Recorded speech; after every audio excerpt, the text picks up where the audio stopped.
Hey there, friend, and welcome to the first part in a series about interview problems that you're likely to encounter when you try out for a role as a programmer.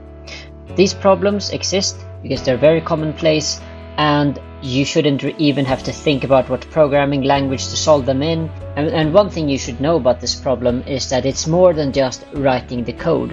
You should also communicate your process, because you are likely to have a conversation with your interviewer who tells you, take me through this problem, you write some code, they may ask some follow-up questions, or have you thought about this or that case?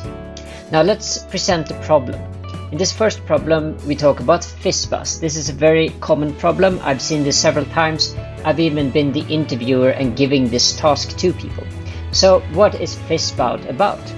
What fizzbuzz means is that a number should be divisible by either 5 or 3 or both. Depending on which it is, you write out a different string. Now, if a number is divisible by 5 and 3, then you write out the string fizzbuzz.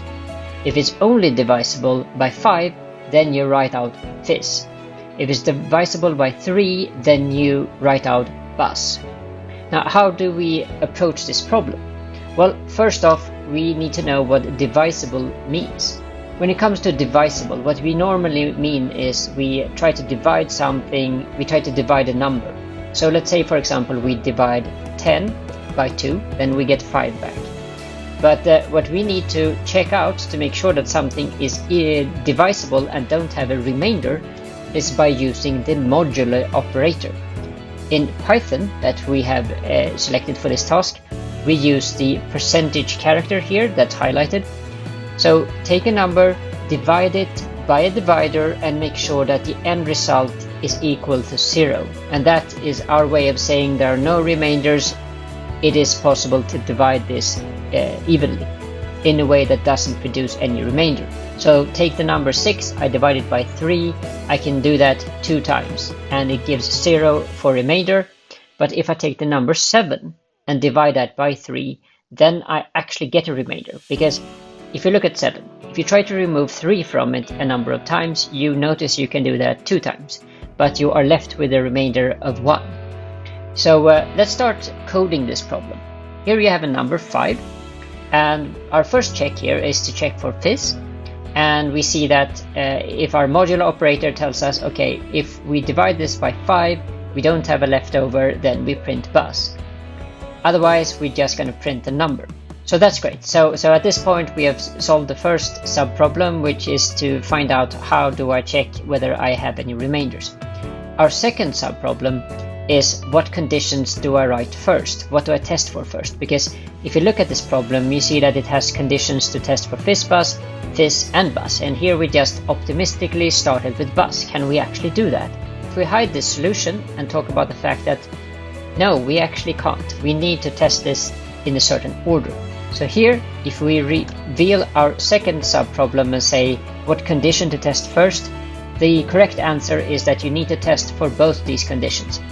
So for example, if you have the number 15, if you only test it for divisible by 5 without testing it for 3, you mistakenly think that it should be buzz. But if you have the condition at the top, like we have here, where it tests for 5 and 3, then you can ensure that if this is indeed divisible by both these, then correctly you should print out fizzbuzz. Once you've done that, it doesn't really matter what order you test for buzz and what order you test for fizz. The most important part is that this is there in the beginning. So let's try to run this code. And if we see the output here in the terminal, we see that correctly that 3 is fizz, 5 is buzz, 6 is fizz, 9 is fizz, 10 is buzz, 12 is fizz, and 15 is fizzbuzz, meaning that it's divisible by 5 and 3. So now you can see how we have completed the algorithm. Our program works as it should. So what can your interviewer ask you at this point? Well, they are likely to say, good job, you managed to produce a working algorithm, but they might also say, what if we modify this algorithm a little bit to say it should be different rules? Let's say if we add to fizz and buzz that we add a third condition. Where would you modify the code?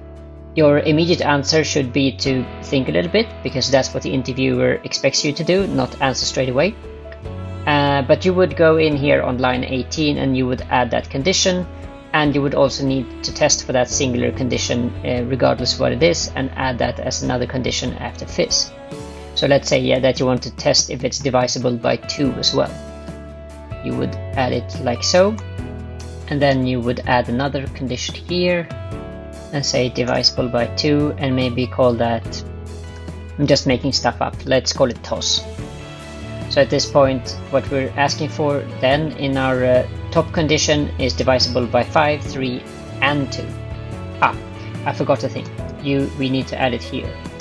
And the consequences of adding a third condition is also that we need a standalone that only tests for fizzbuzz. So you can see how us adding another condition means that we need to only keep the fizzbuzz condition. And yeah, the most complicated condition here at the top, and the second most complicated, the second from the top. But we need to modify the code. So this time let's run this code, and now you can see how our added requirements work, and we are able to successfully manipulate the algorithm. So yeah, this was all from this video. If you like videos like these, please give it a like or a comment, and I would greatly appreciate a subscribe.